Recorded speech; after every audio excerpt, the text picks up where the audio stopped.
Most people think that to make money as an investor, you just have to buy great assets, a good company, a solid building, a promising stock. But that's not the real secret.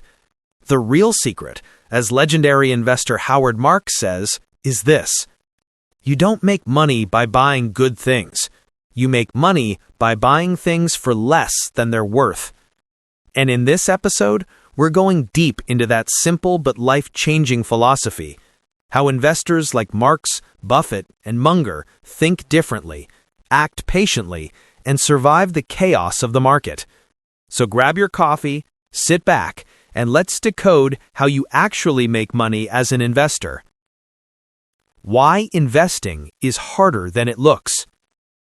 Let's start with something that's hard to admit. Investing is not easy. In fact, Mark says one of his goals in writing his book, The Most Important Thing, was not to make investing sound simple, but to show just how hard it really is. Because investing is counterintuitive, it's full of paradoxes, and most of what feels safe, like chasing what's popular, is actually dangerous. Mark says, there are no formulas that work all the time. You can make a good decision and still lose money. You can make a terrible decision and get lucky.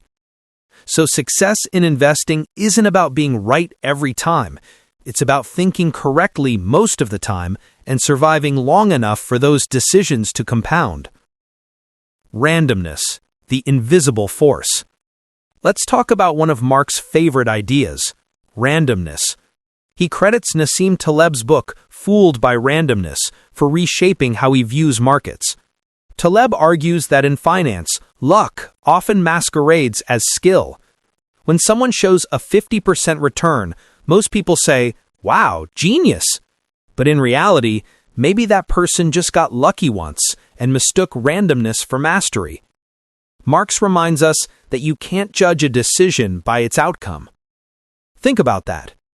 In physics, if you flip a switch, the light turns on, cause and effect. But in markets, even the smartest decisions can fail because probability runs the show. He quotes a line he loves. Risk means more things can happen than will happen. So instead of chasing certainty, Marx builds systems that survive uncertainty, because what should happen often doesn't, or doesn't happen on time. And that's what separates the thoughtful investor from the hopeful gambler. The 6-foot-tall man who drowned in a 5-foot river. There's a story Marx tells that perfectly captures his mindset. He says, never forget the 6-foot-tall man who drowned crossing a river that was 5 feet deep on average. Average doesn't save you. You have to survive the bad days.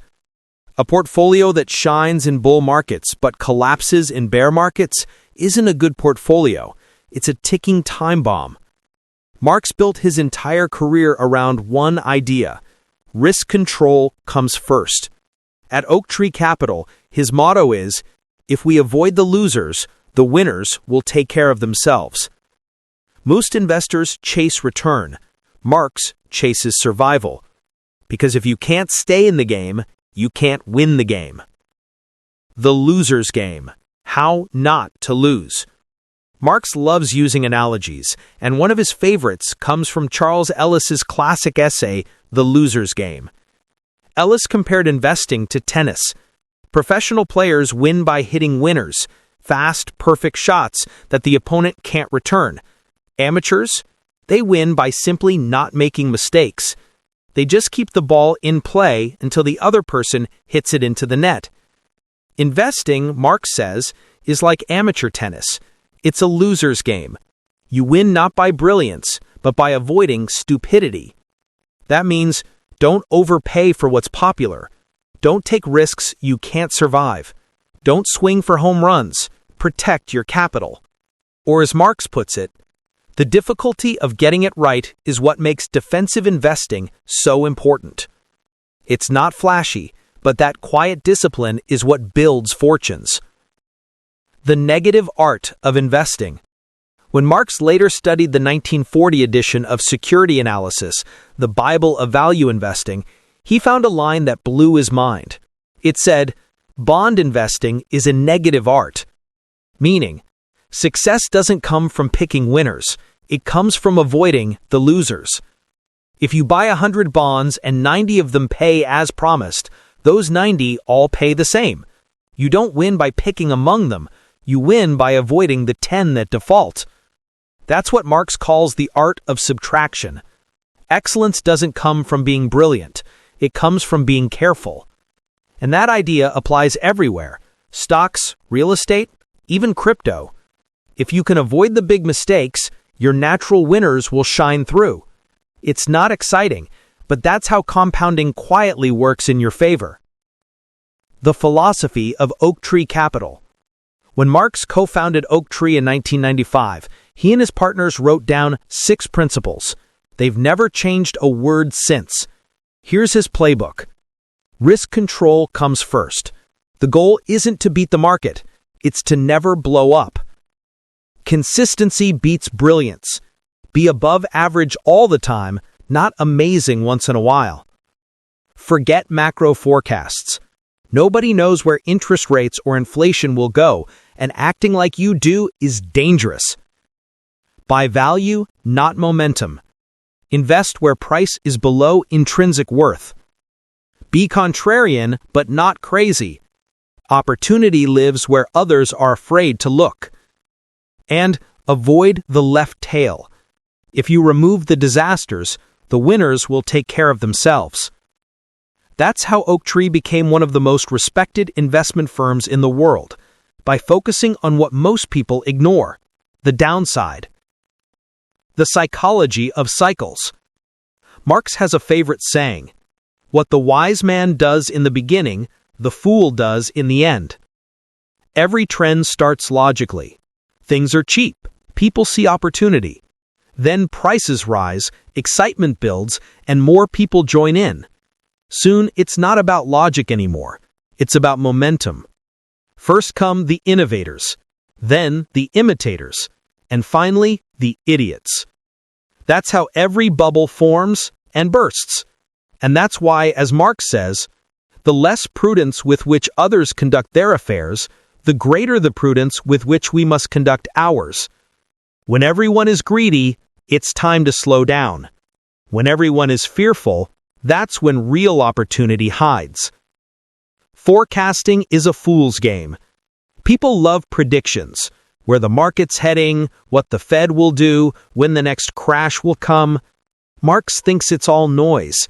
He says, we have 2 classes of forecasters: those who don't know and those who don't know they don't know. Most forecasts are just guesses dressed up as confidence, and even when they're right, they don't make you money because the market already priced it in. So rather than trying to predict the future, Marx focuses on preparing for it. He says, it's okay to have an opinion, you just shouldn't act as if it's right. That humility is a rare edge in markets that reward arrogance until they don't. The race to the bottom. Marx warns about one of the deadliest traps in finance: the race to the bottom. When interest rates are low, safe investments yield nothing, so investors start reaching for yield, taking more and more risk just to get a little extra return. It's like an auction in reverse.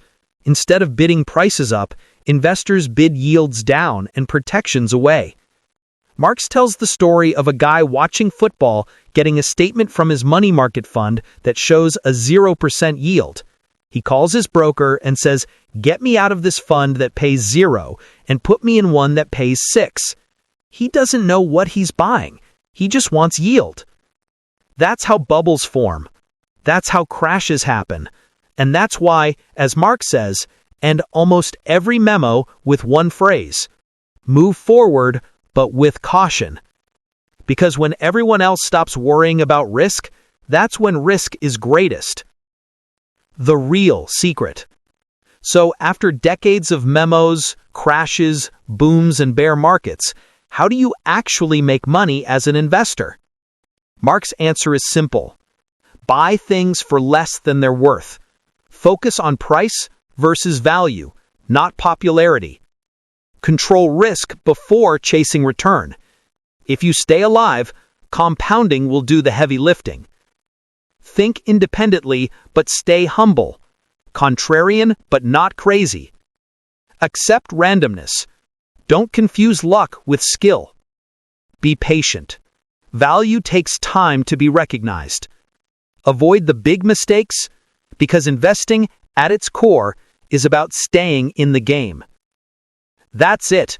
No formulas, no magic ratios, just timeless judgment, humility, and endurance.